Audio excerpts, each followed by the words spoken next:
Greetings from SS Class 12 Physics Unit 1 Electrostatics Long Answer 4 Equatorial Plane. Electric field due to an electric dipole at a point on the equatorial plane. இது வந்து equatorial plane அப்படினும் கேட்கலாம் இல்லைன்னா line அப்படினும் கேட்கலாம். Consider a point C at a distance R from the midpoint O of the dipole on the equatorial plane as shown in figure. Cங்கிற பாயிண்ட்டை நம்ம consider பண்ணுறோம். இது எங்கே இருக்குது அப்படின்னு சொன்னால் ஆக்சியல் லைனில் இருக்கக்கூடிய எலக்ட்ரிக் டைப்போலோட மிட் பாயிண்ட் ஓவில் இருந்து ஆறுங்கிற டிஸ்டன்ஸில் இருக்குது. இதை தான் நம்ம வந்து ஃபஸ்ட்டு வரையணும். Since the point C is equidistant from plus Q and minus Q, the magnitude of the electric field at C due to plus Q and minus Q are the same.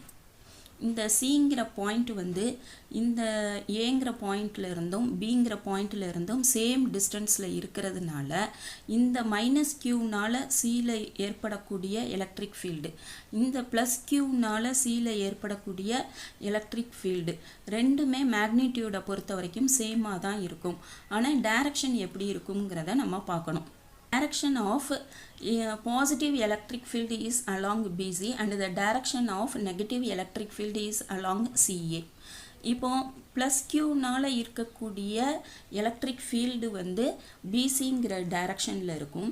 இந்த minus Qனால இங்கே இருக்கக்கூடிய electric field வந்து இந்த டைரக்ஷனில் வரும். Electric field positive and electric field negative can be resolved into two components. இதை வந்து நம்ம ரெண்டு காம்போனண்ட்டாக ரிசால்வ் பண்ண முடியும். இப்போ இந்த இடத்துல வரக்கூடிய இந்த இதை வந்து நம்ம ரெண்டு காம்போனண்ட்டாக எப்படி ரிசால்வ் பண்ணுவோம்? இந்த இடத்துல ஒன்று, இந்த இடத்துல ஒன்று. அதே மாதிரி இதை பொறுத்த வரைக்கும் இதை பொறுத்த வரைக்கும் இங்கே ஒன்று, இந்த சைடில் ஒன்றுன்னு வரும். அதை தான் இங்கே காமிச்சிருக்காங்க. இப்போ இந்த பாயிண்ட் வருது இல்லையா, இங்கே வந்து Cங்கிற பாயிண்ட் இருக்குது. இந்த பாசிட்டிவ் எலக்ட்ரிக் ஃபீல்டை பொறுத்த வரைக்கும் நீங்கள் வந்து ஹரிசாண்டல் காம்பனண்ட் இதுனும் வெர்டிக்கல் காம்பனண்ட் இது அப்படின்னு நம்ம பிரிப்போம். அதே மாதிரி இந்த Cங்கிற பாயிண்ட்டில் எலக்ட்ரிக் ஃபீல்டு நெகட்டிவ் எலக்ட்ரிக் ஃபீல்டுங்கிறதுக்கு இங்கே வருது.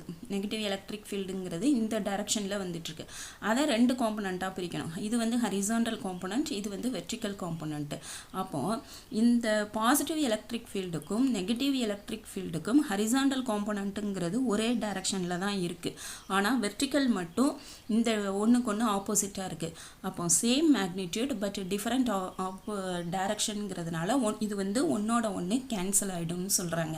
One component parallel to the dipole axis and the other perpendicular to it. Since perpendicular components E positive vector sin theta, E negative vector model sin theta are equal in magnitude and oppositely directed, they cancel each other அப்படின்னு சொல்கிறாங்க. இப்போ அதுக்கு முன்னாடி இது எப்படி cancel ஆகுதுங்கிறத நம்ம புரிஞ்சுக்கிட்டு படிக்கணும். இப்போ இந்த ஆங்கிள் வந்து தீட்டா அப்படின்னு சொன்னால் ஈக்குவல் டிஸ்டன்ஸுங்கிறதுனால இந்த ஆங்கிளும் வந்து தீட்டாவாக தான் இருக்கும். அடுத்தது நம்ம 8th 9th ஸ்டாண்டர்டில் இந்த மாதிரி ஒரு லைனும் இப்போ இந்த இடத்துல ஒரு லைனும் நம்ம ட்ரா பண்ணோன்னு சொன்னால் ஒன்றுக்கு ஒன்று பேரலாக இருக்கும். அப்படி பேரலாக இருக்கும்போது இந்த ஆங்கிள் தீட்டா அப்படின்னு சொன்னால் இங்கே நம்ம ஒரு ஆங்கிள் போட்டோன்னா இதுவும் தீட்டான்னு தான் வரும். அப்போ இது தீட்டான்னு சொன்னால் அப்போ இதுவும் தீட்டாவாக தான் இருக்கும். அதை தான் இங்கே போட்டிருக்காங்க தீட்டா தீட்டா அப்படின்னு சொல்லிட்டு. இப்போ இதை மட்டும் நீங்கள் கற்பனை பண்ணி பார்க்கணும்.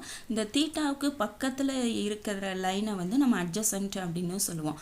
அதனால் இங்கே வந்து இ பாசிட்டிவ் காஸ் தீட்டானும் இங்கே வந்து இருக்கிறத இ பாசிட்டிவ் சைன் தீட்டான்னு போடுவோம். அப்போ அதே மாடலில் தான் தீட்டாவுக்கு பக்கத்தில் இருக்கிறதுனால இதை வந்து இ காஸ் தீட்டான்னு சொல்கிறோம்.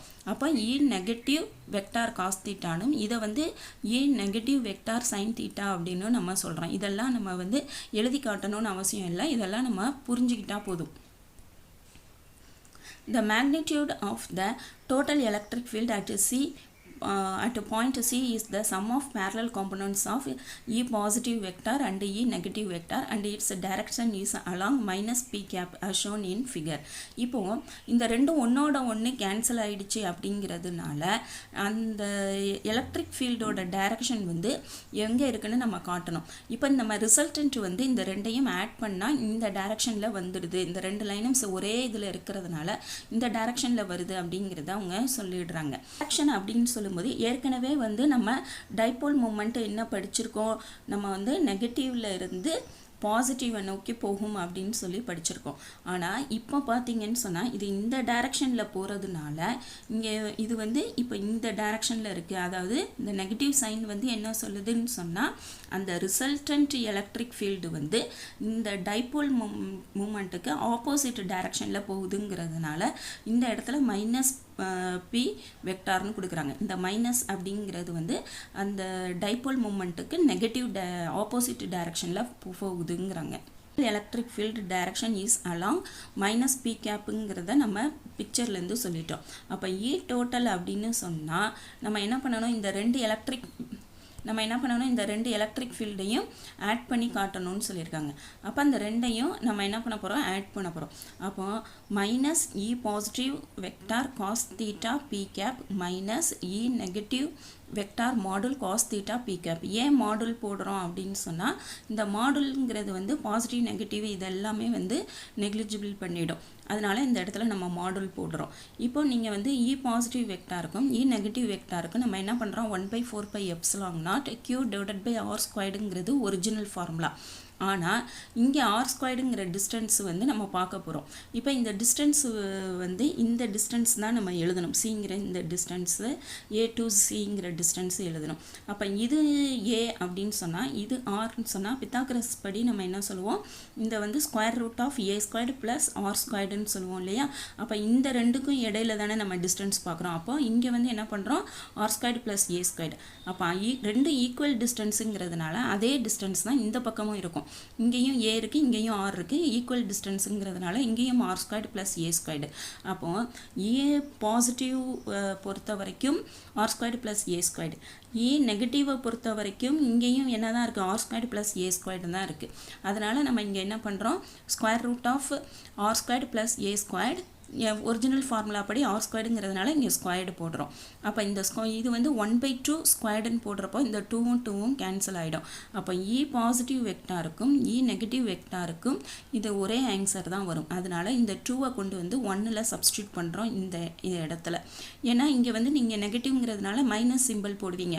மாடுல் போடும்போது அதெல்லாம் தேவையில்லைங்கிறதுனால நம்ம இந்த மாதிரி எழுதுகிறோம். அப்போ இதில் டைரக்ட் சப்ஸ்டியூஷன் பண்ணும்போது 1/4πε0 இங்கே இருக்கக்கூடிய q cos theta P cap வந்துடும் divided by R squared plus A squared. ஏன்னா இந்த ரெண்டும் கேன்சல் ஆகுது. மைனஸ் 1/4πε0 q போட்டு காஸ் தீட்டா பி கேப் இந்த இது. அப்போ இந்த ரெண்டும் 2 டைம்ஸ் இருக்கிறதுனால இதை 2 டைம்ஸ் அப்படின்னு சொல்லி நம்ம இங்கே எழுதிடுறோம். அடுத்ததான் என்ன பண்ணுறோம்னு சொன்னால் இப்போ காஸ் தீட்டா நம்ம ஃபைண்ட் அவுட் பண்ணணும். இப்போ அந்த பார்ட்டை வந்து நம்ம இந்த ட்ரையாங்கிளை வந்து நம்ம தனியாக இங்கே எடுத்துக்கிறோம். தனியாக எடுத்துட்டோன்னு சொன்னால் இந்த தீட்டாவுக்கு காஸ் தீட்டா நம்ம ஃபைண்ட் அவுட் பண்ணோம்னா அட்ஜசன்ட் சைடு டிவைடட் பை ஹைபாட்னியூஸ்னு வரும். அப்போ A divided by square root of R squared plus A ஸ்கொயர்டுன்னு வரும். அந்த ஸ்கொயர் ரூட்டை நம்ம என்ன பண்ணலாம், 1/2ன்னு எழுதலாமா. அப்போ காஸ் தீட்டா இருக்கிற இடத்துல A divided by R squared plus A squared whole power 1/2. இங்கே பவர் வந்து 1ன்னு இருக்குது, இங்கே வந்து 1/2ன்னு இருக்குது. அப்போ இந்த ரெண்டையும் நம்ம ஆட் பண்ணலாம். எப்படி வந்து x⁻2 x⁻3ன்னு சொன்னால் நீங்கள் என்ன பண்ணுவீங்க, x⁻5ன்னு எழுதுவீங்க இல்லையா. அதே மாதிரி இந்த பவரை வந்து நம்ம ஆட் பண்ணும்போது எல்சிஎம் எடுத்து பண்ணும்போது நமக்கு 3/2ன்னு வரும். அந்த 3/2வை இங்கே எழுதுகிறோம். இந்த மேலே உள்ளதை ஒரு ஃபார்மேட்டில் எழுதுகிறோம். 2aqp gap divided by 4πε0. இந்த ரெண்டும் சேர்ந்து ஆர் ஸ்கொயர்டு ப்ளஸ் ஏ ஸ்கொயர்டு ஹோல் பவர் 3/2 அப்படின்னு நமக்கு கிடைக்குது. ஆனால் இந்த 2aqp கேப் அப்படிங்கிறது தான் என்ன சொல்லியிருக்கோம், நம்ம டைபோல் மூமெண்ட்டுக்கான ஃபார்முலான்னு சொல்லியிருக்கோம். அதாவது product of any one of the charge and distance between them அப்படிங்கிறதுனால அதை இங்கே போடுறோம். இதுதான் வந்து ஈக்குவட்டோரியல் பிளேனுக்கான ஒரிஜினல் ஃபார்முலா. ஈக்குவட்டோரியல் பிளேன் அப்படின்னு சொன்னாங்கன்னா நீங்கள் இந்த மாதிரி 4 இதை போட்டு காட்டணும், அவ்வளோதான். ஈக்குவட்டோரியல் லைன்னு சொன்னாங்கன்னா இதை நீங்கள் போட வேண்டியதில்லை. அதுதான் ரெண்டுக்குமான difference. Suppose if R is very very greater than A அப்படின்னு சொன்னால் நம்ம ஏவை வந்து நெக்லிஜிபிள் பண்ணிவிடும். இதை விட்டுட்டு எழுதணும்னு சொன்னால் இந்த 2ம் கேன்சல் ஆகி ஆர் கியூப் அப்படின்னு கிடைக்கும். அப்போ இந்த இடத்துல வந்து நம்ம ஆர் கியூப் அப்படின்னு சப்ஸ்டியூட் பண்ணுறோம். அப்போ minus P vector divided by 4πε0 R cube. எப்போ condition condition R is very greater than A. அப்போ ஒரிஜினல் ஃபார்முலா இது வந்து கண்டிஷன் அப்ளை ஆகும்போது இந்த ஃபார்முலா வரும். இப்போ நம்ம வந்து ஆக்சியல் லைனையும் ஈக்குவட்டோரியல் லைன் இல்லைனா ஈக்குவட்டோரியல் பிளேனை வந்து கம்பேர் பண்ண போகிறோம். அப்போ ஆக்சியல் லைனுக்கு நம்ம கண்டுபிடிச்ச ஃபார்முலாவை எழுதிக்கிறோம். 1 divided by 4 pi epsilon naught 2p vector divided by r cube.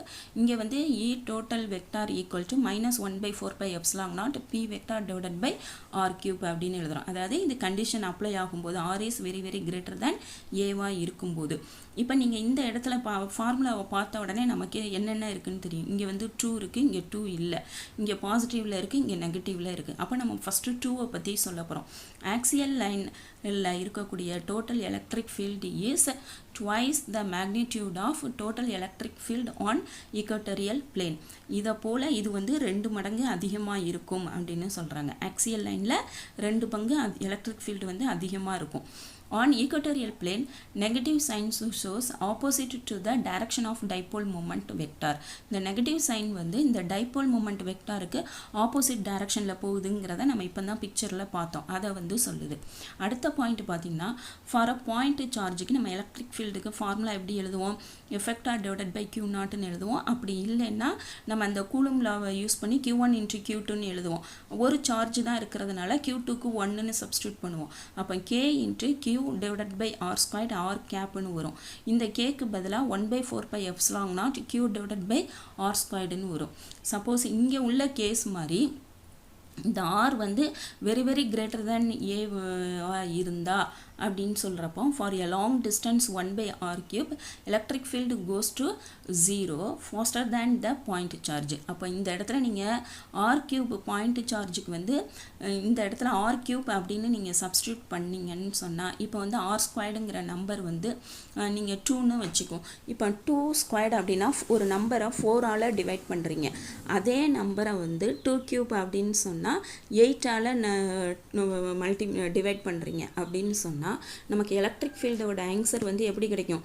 குறைவாக தான் கிடைக்கும். அப்போ ஒரு நம்பரை வந்து நீங்கள் 4ஆல் டிவைட் பண்ணி, இப்போ 10ங்கிற நம்பரை 4ஆல் டிவைட் பண்ணால் வர ஆன்சருக்கும் 10ங்கிற நம்பரை 8ஆல் டிவைட் பண்ணால் வர ஆன்சருக்கும் பார்க்கும்போது 8ஆல் டிவைட் பண்ணும்போது வர ஆன்சர் மிக குறைவாக இருக்கும். அதான் for a long distance electric field goes to 0 pastor than the point charge. Point சார்ஜை விட இந்த மாதிரி லாங் டிஸ்டன்ஸில் இருக்கும்போது நமக்கு ஆன்சர் குறைவாக தான் வரும்னு சொல்கிறாங்க. அப்போ என்ன ஆகும்? 2 charges appear to be close to each other. அப்போ இங்கே -q + q இந்த R வந்து ரொம்ப லாங் டிஸ்டன்ஸில் இருக்கு அப்படின்னு சொன்னால் நம்ம அந்த டிஸ்டன்ஸ்லேருந்து இந்த சார்ஜஸை பார்க்கும்போது ரெண்டும் ஒட்டிகிட்டு இருக்க மாதிரி தான் இருக்கும். Third point, suppose 2a approaches 0 அப்படின்னு எடுத்துக்கும். Q approaches in infinity அப்படின்னு சொன்னால் இந்த 2aங்கிறத வந்து நீங்கள் 0ன்னு போட்டுட்டு Qங்கிறதுக்கு இன்ஃபினிட்டின்னு போட்டிங்கன்னா அப்போ P என்னவாக இருக்கும்னு கேட்குறாங்க. ஏதாவது ஒரு நம்பரை இன்ஃபினிட்டிவால் டிவைட் பண்ணால் ஆன்சர் வந்து 0வாக இருக்கும். 8ஐ வந்து 0வால் டிவிஷன் பண்ணிங்கன்னா அதை இன்ஃபினிட்டின்னு உங்களுக்கு சொல்லி கொடுத்துருப்பாங்க. அந்த 0வையும் இன்ஃபினிட்டியையும் மல்டிப்ளை பண்ணால் உங்களுக்கு ஃபைனைட் நம்பர் கிடச்சிரும். அதை தான் அவங்க சொல்ல வராங்க. அப்போது 2 சார்ஜஸ் வந்து டிஸ்டன்ஸில் இருக்கும்போது நமக்கு வந்து A இருக்குது. ரெண்டும் நம்ம ஒரு செகண்ட் தூரத்துலேருந்து பார்க்கும்போது ரெண்டும் ஒட்டிகிட்டு இருக்க மாதிரி இருக்கும். அப்போ 2aக்கு இடையில டிஸ்டன்ஸே இல்லை அப்படின்னு நம்ம 0வாக எடுத்து நம்ம சப்ஸ்டியூட் பண்ணோன்னு சொன்னால் ஆன்சர் ஃபைனைட்டில் கிடைக்கும் அப்படின்னு சொல்கிறாங்க.